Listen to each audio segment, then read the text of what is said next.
Hi, good afternoon. I'm so excited to be with you. My name is Dr. Pooja Sodha. I'm the director of the Center for Laser and Cosmetic Dermatology. And my goal today is to share with you a little bit about how to care for your skin, looking not just at products, but looking beyond the product aisle to talk more about how we can holistically approach skincare. And I'm really excited about this, and I hope you are too. So I wanted to ask you and talk a little bit about what skin aging actually signifies. You see here an image of a progression of someone's face over time. And when you think about what makes young skin different from aged skin, there are a few component things that you start to notice just from looking at somebody. You'll start to notice that there's some wrinkling, some fine lines, some pigmentation. And when we look from a skin depth perspective, what that actually means is that we're seeing changes in some of the constituent factors of the skin: hyaluronic acid, collagen, elastin. These are some very important components that sit in that second layer of the skin called the dermis that provides skin firmness, skin tightness, skin texture, overall plumpness, and helps us, in our mind at least, think about what makes skin young and beautiful and what makes it look a little bit more older, or if we've not been able to take care of it as well, a little bit more dull. But it's not just about what's on the skin. Aging of the skin and the face in particular goes far deeper than just the skin. And these are some images here to show you what that actually means. So we're looking here at bone structure, we're looking at muscle placement, we're looking at fat pad placement. As we all get older, we lose bone in all sorts of places, not just our hips and our knees and other joints, but we also lose it in our face. Moreover, we start to lose some of the the holding and the placement of some of the fat pads in the face, and they start to shrink in size as well. And this creates changes in the facial conformation and contours. Finally, the muscles that help to hold these structures in place also will start to gain some laxity and start to have some changes in their resting tone. And this can create various lines and wrinkles that aren't just there when we move our face, but also are there when we are at rest. So to put this in a bit more of sort of a visual format, what are those signs of aging that we finally then are picking up on? Well, it's roughness and dryness of the skin, dull and uneven skin. We may start to notice sunspots or redness. We start to notice some changing contours and also changes in the bone structure as we were describing previously. There's also changes in the volume of the face, fine lines and wrinkles that are a function of that as well.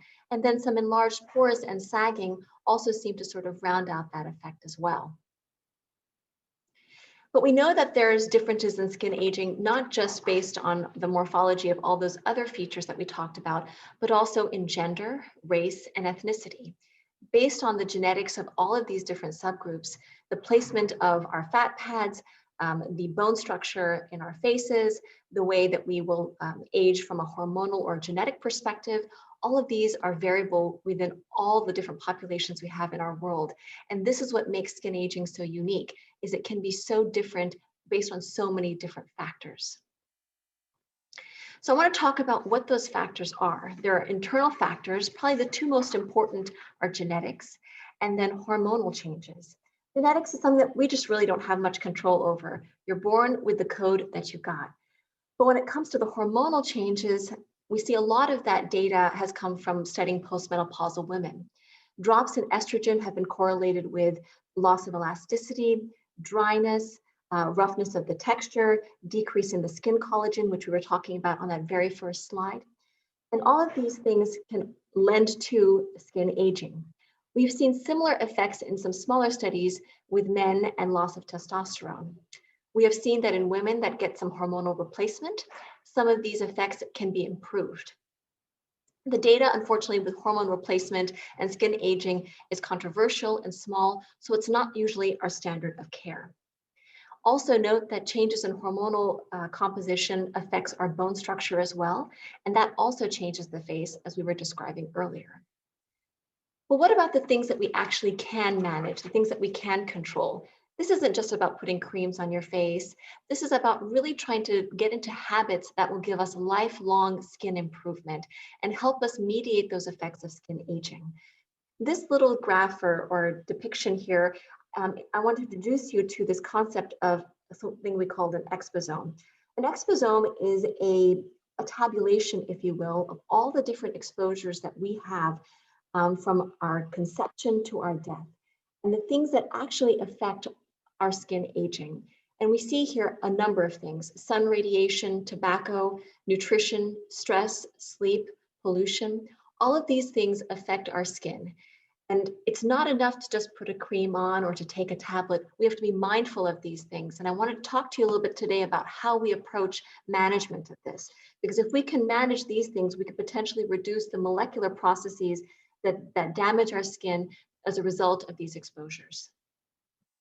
So the first, of course, is one that we talk a lot about, but I wanted to lend a little bit of science and understanding to it.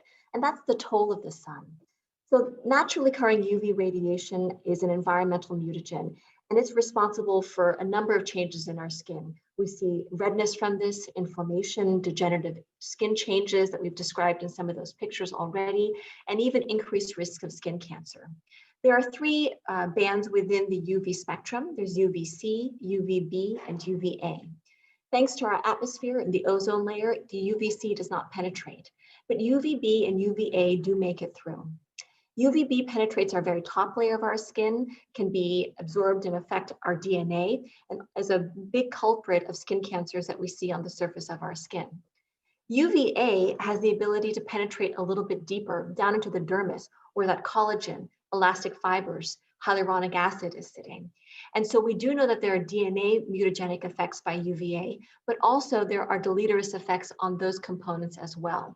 And all of that also has an effect on premature aging and damage to the skin, along with oxidative stresses that we'll talk a little bit about managing in a few moments. UVB can be blocked by glass. UVA, more than 50% is able to penetrate through glass. So driving in a car, sitting in your home next to a window while you're working, these are aspects that we need to be mindful about and think about as we're trying to modulate this effect. So when we think about sunscreen, let's talk a little bit about what that means, because this is probably the best mechanism we have to block these UV rays beyond just pretty much closing ourselves in our house or wearing a big hat or wearing protective clothing. Any sunscreen is a good sunscreen, one that you will use. We want patients to be able to coat this liberally onto their skin. If you're going to be outside and exposing your entire body, you want about a shot glass worth of sunscreen to be applied to that area. Most patients don't apply that much, maybe only 25 to 50%. So you want to be mindful about how much you're putting on. If you tend to be a little bit skimpy with your application, a higher SPF may be helpful in this case, but a higher SPF does not always mean that you're getting better coverage. At least an SPF of 30 is what we recommend. We want patients to not forget application to their lips, their neck, their chest, or their hands. And we encourage you to apply at least every 2 hours, especially if you're going to be swimming or perspiring heavily, because that's where this material tends to slop off the skin and you need to reapply to get some of that benefit back again. I have patients that come in with pigmentary conditions, melasma, other sun-related pigment changes, and tinted sunscreens can be really helpful in those patients, partly because of the makeup or matting effect that offers, but also that there's a protection that's offered against visible light. We know that the classic sunscreens, mineral and chemical, protect against UVB and UVA, the broad spectrum that we typically talk about. But visible light, such as the blue light from your screen or your iPhone, also can cause some pigmentation production. And so using tinted sunscreens can be a very effective way of blocking some of that and giving you some added protection. We talk a little bit about tobacco, but I wanted to give you a pictorial representation of why it's not the next best beauty secret. So here in the top image, you see two twin sisters. The one on the left has had makeup applied to show you what it would look like if she had been smoking for that duration of time. There have been studies that have been done on twins, looking at twins that where one was smoking and one was not, and also where one was smoking for at least 5 years longer than the other. And it was found that the smoking twin had worse skin aging effects, more sagging of the eyelids, sagging of the cheeks, sagging of the chin, and wrinkles around the eyes and wrinkles around the mouth. In the bottom image here, you see two pictures side by side. On the left, skin of somebody that has not smoked at all, and on the right, somebody who has smoked a pack a day for the past 44 and a half years. And you can see on the right, the deeper, more creviced wrinkles. So trying to approach tobacco reduction from a therapeutic standpoint becomes really important here, at least as we think about it from a dermatology perspective, Because if we can block these effects by any means, we can give you better skin health. You can give yourself better skin health. So counseling can be really helpful, whether it's in a group or a telephone format or even in an individual format. And pharmacotherapy exists all the way from patches to pills that can help you reduce the dependence on tobacco over time. I think diet is something that we, unfortunately, in our clinic visits just don't have enough time to talk about with patients, and I really wish we did. Often we get distracted by other things, the important things that you've come in for, whether it's that rash or whether we're talking about acne. But there's a lot of research to show that diet has implications in treatment of irritable bowel disease, inflammatory bowel disease, rheumatoid arthritis, autoimmune conditions, even cardiovascular disease. So the notion that it can help us with our skin, it should not be that difficult. In fact, it's probably one of the easiest things, if we really put our minds to it, that we can do to give ourselves long-lasting health in so many domains of our existence. But I think with all the information we have out there, it can be quite confusing to know what's helpful and what's unhelpful. Everything from pills to sugar to citrus fruits to everything from fruits and vegetables. And we talk a lot about balanced diets. But what does a balanced diet mean when we're talking about the skin? Well, I wanted to pare that down a little bit for you so we can reflect a little bit on what's helpful and what's not. We know that low glycemic diets that are low in refined carbohydrates, processed foods, but high in vegetables and lean protein help to reduce overall blood sugar levels. Well, why is that important? Well, we know that blood sugars have implications on our skin because that sugar can traverse into the skin. It can enter into our dermis where our collagen sits, our elastic fibers sit, and it can add sugar moieties onto those important proteins.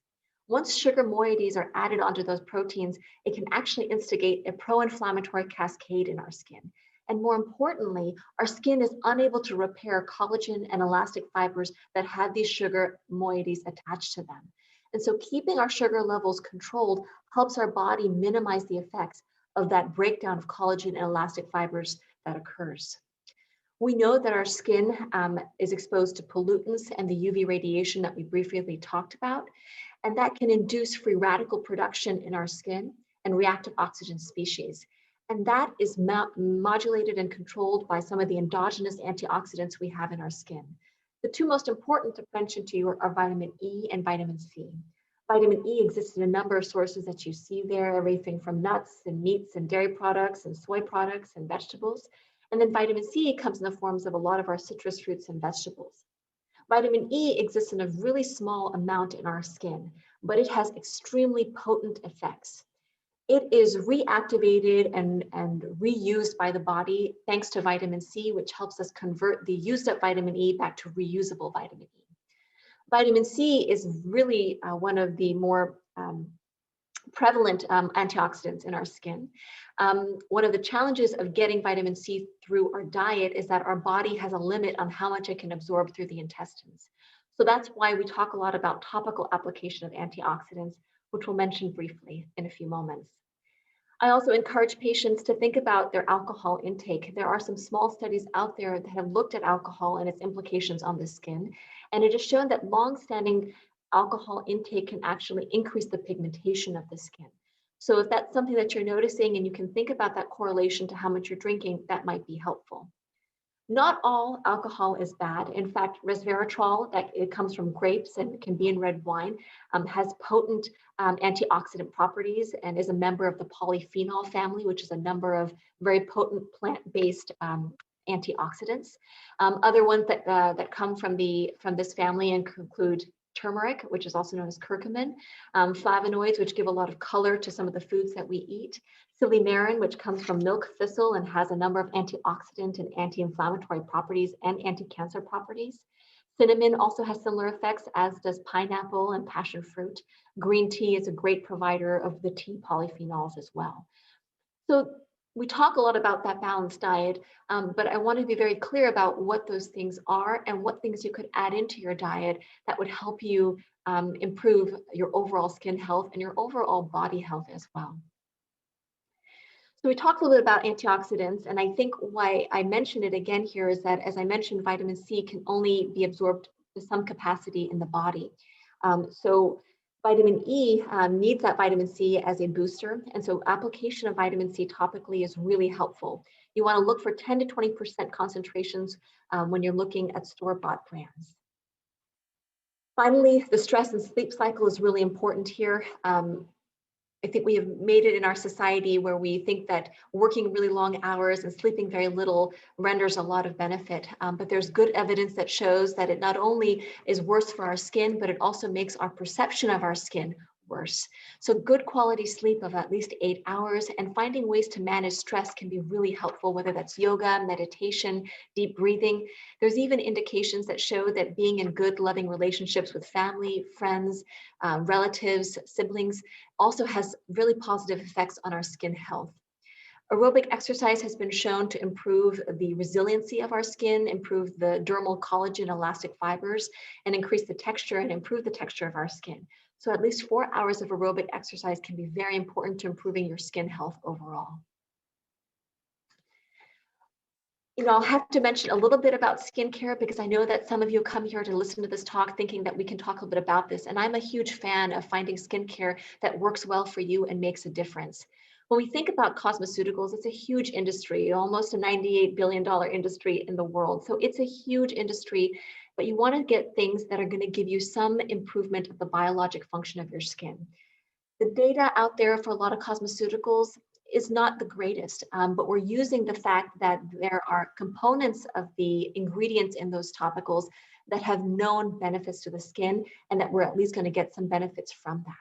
We want to think about blocking UV damage, and that's in the form of our sunscreen and in the topical antioxidants that we use.